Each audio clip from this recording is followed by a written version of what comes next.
Semakin berkelas, menembus batas kepuasan berkendara. All New Honda PCX, the ultimate excellence. Edson, ada Savio di depan, ada Alex Medina dan Victor Deta. Sakai akan menjadi gelandang pekerja di lapangan tengah. Ya, tadi Anda lihat Di laga terakhir, Hoppel bermain sebagai bek kiri ya. Ini dia, Hoppel akan menjadi penyumbang bola-bola matang bagi Boris Kopitovic. cetak gol rumah impianmu.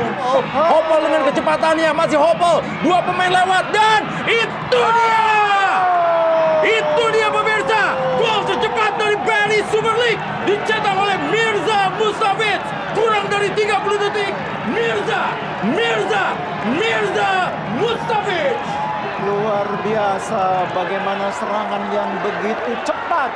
Bahkan baru menit pertama, serangan pertama dari Bali United mampu membongkar pertahanan PSM dan menghasilkan gol. Dapat bola dan Alex masih mengenai tiang gawang pemirsa. Bagaimana pressing tadi dari Alex Teng. Ia tidak menggunakan kekuatan tendangannya. Alex mengarahkan bola ke posisi yang sulit, tapi Hopmeyer menunjukkan kualitasnya, masih mampu menepis bola.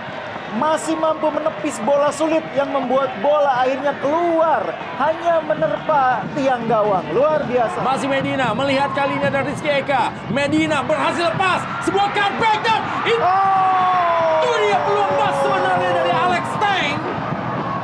Untuk kedua kalinya Alex Teng di dalam kotak penalti. Kita lihat bagaimana kerja keras Medina menghasilkan sebuah cutback yang sangat baik. Alex Teng di depan gawang, sontekannya. Raymond Hoppel kali ini pemirsa dan itu dia. Raymond Hoppel akhirnya mencetak gol di laga ini setelah sebelumnya mencetak assist. Kecepatan dari Raymond Hoppel membuat Bali United mencetak gol keduanya di Stadion Gelora B.J. Habibie. Ya, ini betul-betul rezeki nggak kemana-mana. Hoppel itu emang harusnya udah bikin gol sejak babak pertama. Berapa kali dia punya peluang, berapa kali kesempatan. Akhirnya di babak kedua dia mendapatkan momentumnya, berhasil melewati Reza. Bonusnya. Ya pemirsa, kemenangan didapatkan oleh Bali United di PSM Makassar 0. Dan juga Bali United 2 dari Stadion Gelora B.J. Habibie Parepare. Kita kembali lagi setelah pesan-pesan yang berikut ini.